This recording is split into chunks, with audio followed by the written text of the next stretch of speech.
One more question. I want you to give a counsel on how a minister, a preacher would combine a very strong, busy itinerary, preaching around the world, with his home. Home, marriage. Anointing.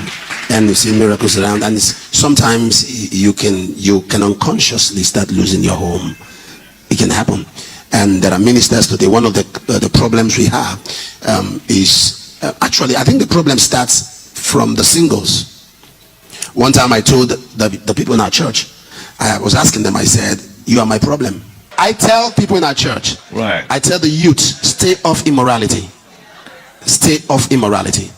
Be clean, yes. Be clean. All right. But the older people are so busy and they complain that they don't have time for themselves. All right. So I'm pleading with the younger people and say, don't sleep together. All right. I'm pleading with the older people, please sleep together. The older people. Thank you very much. You have a situation when a man loves the Lord, he loves the Lord so much, but the wife is dying, the wife is crying. A woman is a preacher, she loves the Lord, but she doesn't care about her home. She doesn't care about what. In fact, I had a situation, Pastor Bennett, January 1st, everyone was saying Happy New Year. I wasn't saying that because there was a situation in my office. A woman had a ministry and the husband was a keyboardist in this church, in our church. The woman in the midst of the meeting called out the husband and laid hands on him. The man went under the power, laid hands again. She kept laying hands on the man. The man was getting embarrassed. So when they came, I asked the woman, why did you do that? He said, the Lord told me he's stubborn. And I need to cast that out spirit. So you ask yourself, so you ask yourself a question. So you have a lot of people who are anointed, but their homes, you know, the woman says, no, I'm called. I can't submit to him because I'm anointed. I will never submit to him. The man says, I know you're anointed, but you are my wife. He said, no, I'm anointed. I cannot be under you. So your ministry, you have, I don't know if you follow me, Pastor Benny. You understand what I'm saying? Every word. I'm just in shock. Yes. So what's your counsel? What's our counsel to ministers of God? How to manage the home? Whether male minister, female minister, how do we live in peace and have a good home? Are you ready for the answer? Are you ready for the answer? It looks like you are. I'm old-fashioned. I'm very old-fashioned. I grew up in Israel, not in New York. My mother took care of the family. My daddy had a job. He was the one who worked and made sure we had what we needed. My mom was the one who took care of us. My mom, literally, we didn't buy clothes. My mom made our clothes when we were kids. If there was such a perfect marriage, it was my mom and my dad. That's just a fact. And we come from that culture where you honor your parents and you honor especially the father. The father in the home is king. So when we came, we would kiss his hand and then kiss my mom's hand. And we did that for years, because that's our culture. It's very dangerous of you to ask an Eastern man that question, but I'll tell you my response, because you want me to tell you. In the church today, we have imbalance.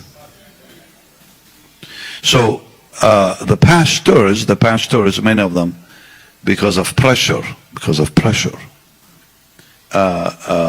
promote their wife into a position God never gave her.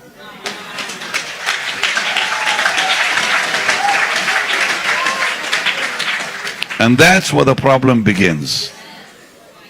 I told you, I tell you the facts. If you don't like me, I'm leaving in about 10 minutes.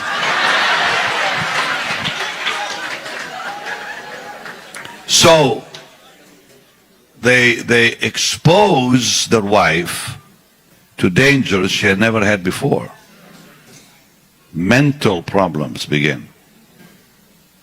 Because suddenly, God did not call her, He called him.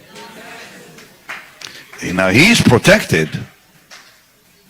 by the anointing God has placed on him, but she's not. And she's the one now that is a target of attack. And it starts with her mind. She starts believing things that are not even real. Eventually it affects the marriage, affects the children, affects everything. The number one problem in Brazil today is this, where they have given a wife position God never called them to. She was to be a mother and a wife, not a pastor. But the pressure they put on the people in the churches are putting such pressure on the pastors to promote family members, including when a pastor gets old, he seems to always choose a son after him. And often that son God did not call. And he comes and destroys what the father had built, because he was never called. Now when a woman is called, everyone recognizes that. So when the Lord calls the wife, she usually begins in a position of serving in the church. She's playing the organ or helping in the choir or children's church, something like that. And eventually God promotes her into a position, and everyone recognizes her because of her service and years of love and service to the people of God. And eventually they begin to look upon her in a very honorable way, and she walks into that place beautifully. An example was Mrs. Benson Idahosa, that was there for her husband, but you knew he was the boss and he was the pastor, but she was always there quietly ministering and loving. And that's when I met her. And today look what God is doing with her and the children. You see such beautiful balance. But the thing that happens today is they promote them suddenly because they're under pressure to put them in a position. That's the problem. And frankly, there is no fix to it. There's no fix, because how do you take, it's easy to lay hands on, it's very hard to lay hands off. How do you do it? I think you need to be very wise if there's trouble to bring peace, and God will have to show you how on your own. And sometimes these things may have to happen, where you have to stop it, say no more.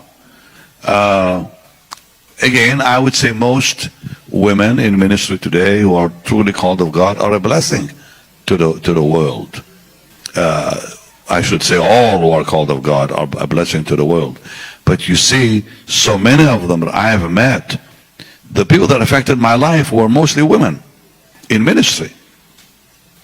Catherine Kuhlman, Corrie ten Boom, Basalia Schlink, women that God used powerfully to bless me. But they were not married, not one of them. But they had great world ministries, amazing ministries, that I don't think any man could have survived had they been in that ministry.